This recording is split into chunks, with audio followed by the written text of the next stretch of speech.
Well, I guess I'll ask first just on the preparation, Mark, and how your guys are responding in this time of transition for the football program.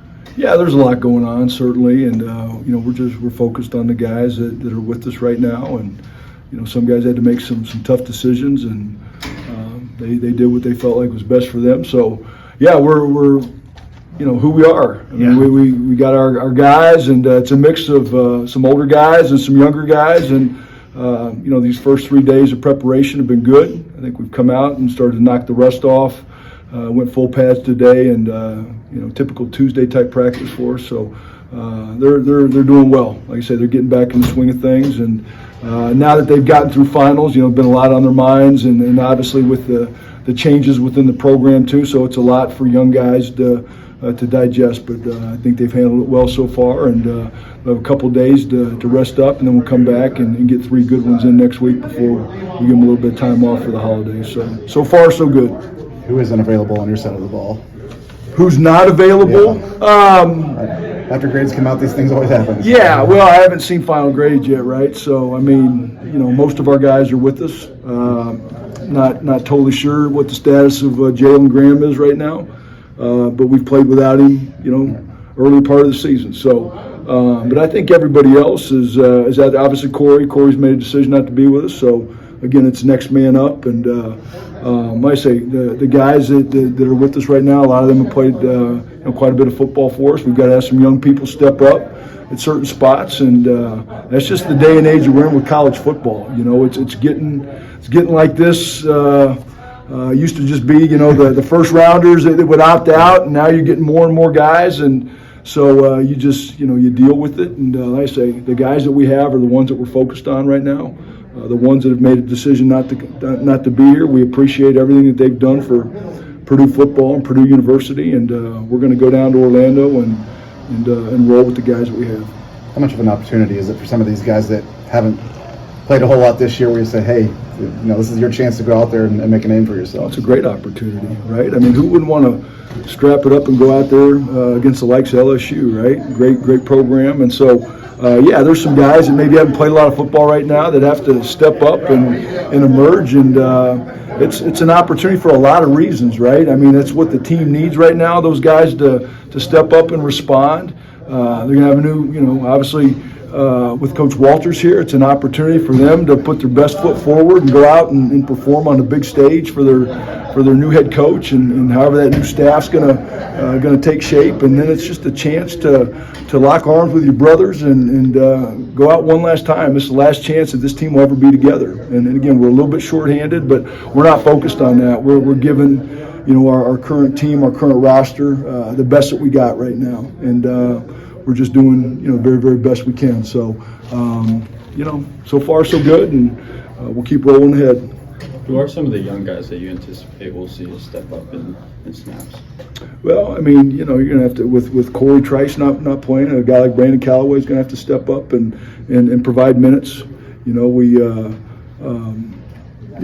still, we got our guys out there on the edges, but we don't have, a whole lot of depth, and we haven't had a lot of depth to begin with. So, Callaway's really the first guy that's going to have to emerge.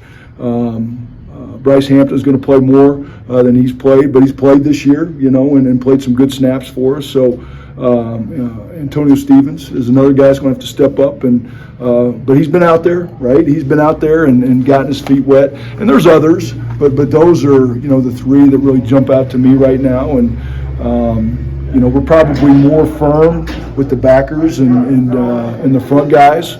So we may have to do some things personnel-wise and get some different packages because we've got more bodies up there. So we're certainly not going to tip our hand and tell Coach Kelly what we're planning to do. But those are some of the young guys that they're going to have to play a lot of football for us. And then we've got others. We've got guys like Joe Strickland and J.P. Dieter and Yanni hasn't played a ton this year. So we're going to go into this thing planning to use most of the guys that we have and roll with it from that standpoint. What's the transition been like for you? I mean, obviously you've been several places in your coaching career, and no situation is always, every situation is unique. What's it been like for you to just have to be in one place and then you will be another place here in a little bit? Yep. Well, it's different, right? I mean, I don't think any one stop prepares you. You know, I was just thinking back yesterday, really 2 weeks ago, we're getting ready to play in Indy against Michigan for the Big Ten championship, and then, you know, just a lot's happened, you know, in a couple weeks time period, and obviously the change here, you know, with Coach Braun moving on and Coach Walters coming in, and that's a lot, you know, for these guys and the staff too, right? The uncertainty with the staff, and so a lot of moving parts. But I know for me personally, it was very, very important to finish the season. And you know, when Mike Babinski gave me that opportunity to stay, and that was something that was very, very important to me, to ride this season out with our guys and to finish the year. I believe in that. I'm old school that way. You finish what you start. And so I'm excited from that standpoint that we can finish, you know, down in Orlando against a great LSU program, and excited about that. And but a lot of emotions, certainly. You know, it's my second time here. A lot of great memories.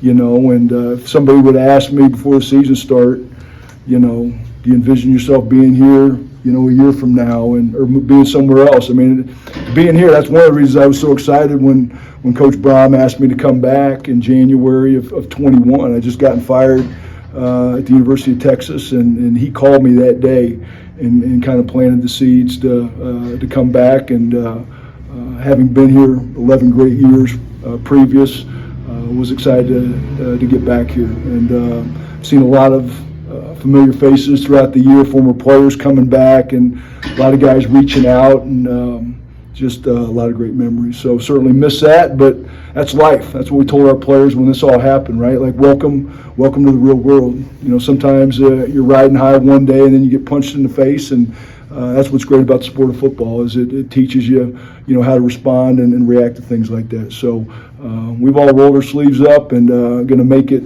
you know, a memorable couple of weeks being together, and then move on from there. But a lot of mixed emotions for sure.